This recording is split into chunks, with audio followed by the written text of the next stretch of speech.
We're back on a big news night. We're awaiting a Senate vote that would end the shutdown.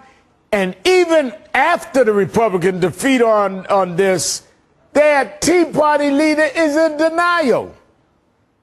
Here we are, reopening the government after a lot of bruising political warfare internally, and you got nothing for it. Well, Dana, respectfully, I disagree with the premise of that. I think we have seen a remarkable thing happen. That was a remarkable victory to see the House engage in a profile in courage. A profile in courage? That's amazing. Here's what's happening in the real world. Since the shutdown, NBC found the GOP's approval rate at 24%. That's the lowest rating ever. And how about the Tea Party?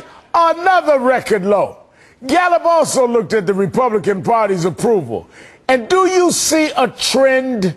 It's another record low.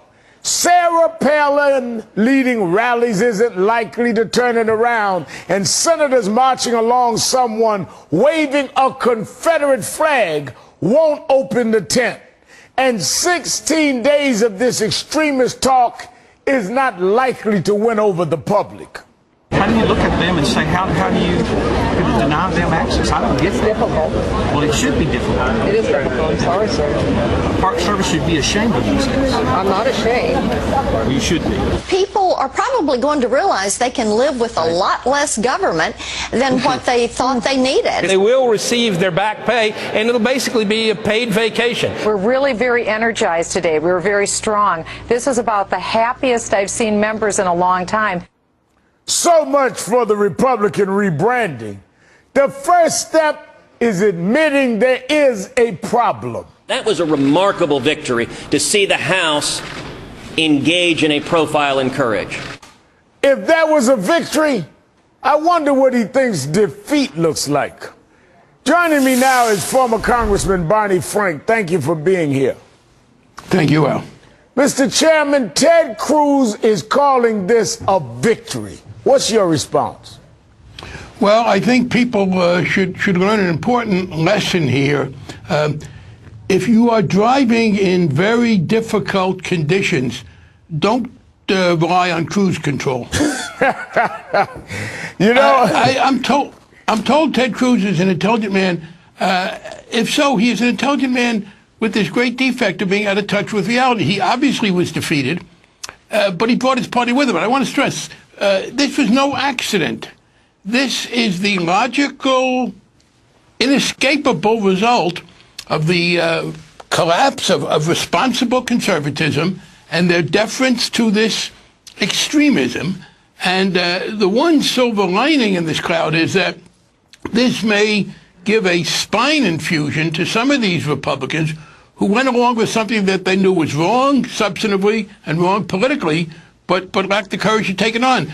I will say this, and people have said, well, we just put this off for a couple of months. I am convinced they will not try this again, that at this point the responsible Republicans, and there are many, but they're all in hiding, won't let it happen again. You know, Congressman, Mr. Chairman, Republicans came under blistering criticism on the opinion page of the right-wing Wall Street Journal. They wrote today, quote, "They picked a goal they couldn't achieve in trying to defund Obamacare from one house of Congress, and then they picked a means they couldn't sustain politically. Republicans can best help their cause now by getting this over with." I mean, this is the Wall Street Journal. Does this show how far to the right the party's moved?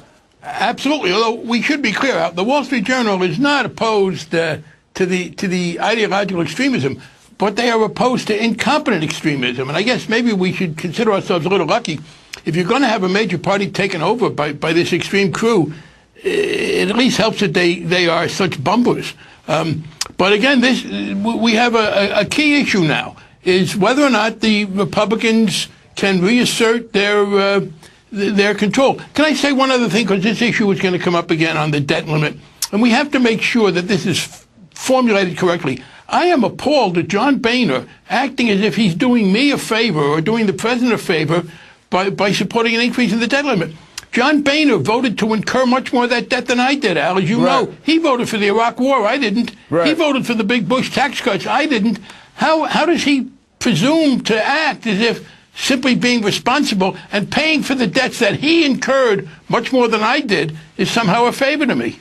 Yeah, you're right. And you know, it has gone so extreme that it is very hard to get a reality check, which is why we're always glad to talk to you. I mean, you know it's bad when Pat Robertson is criticizing the Tea Party.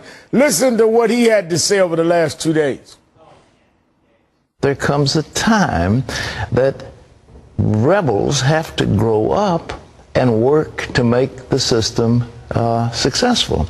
And unfortunately, the Tea Party is not going along. The Republicans have got to wave the white flag and say, we fought a good fight, now it's over. They cannot shut the government down and then bring about a default. We can't do it.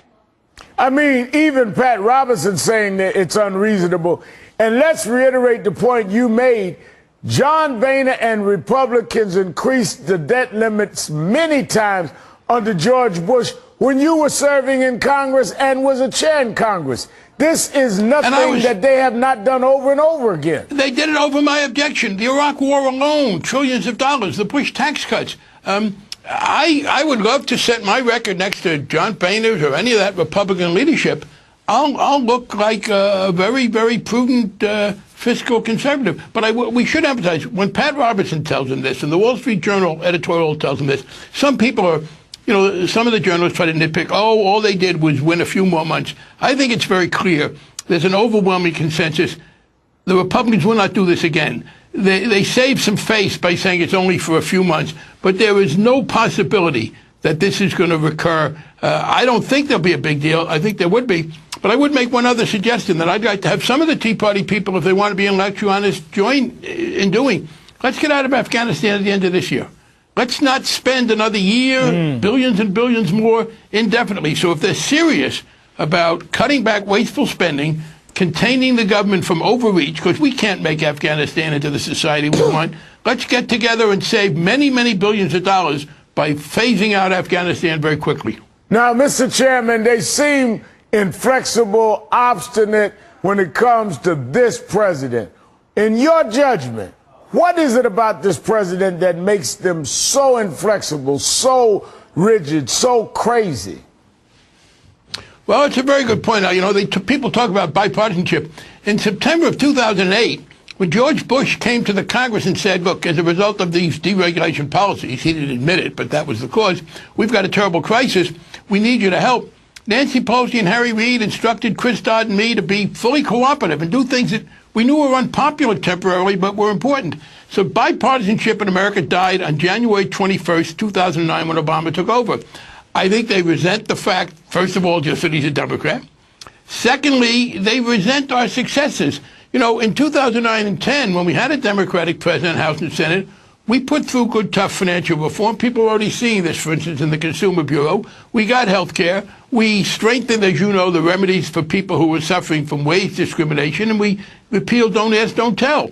I think if Barack Obama had been less effective, they might not mind it so much. And then you have to also accept the fact that race is a part of it.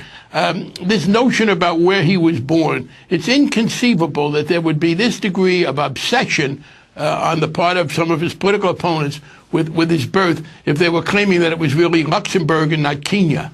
I mean, that's really what's at stake here.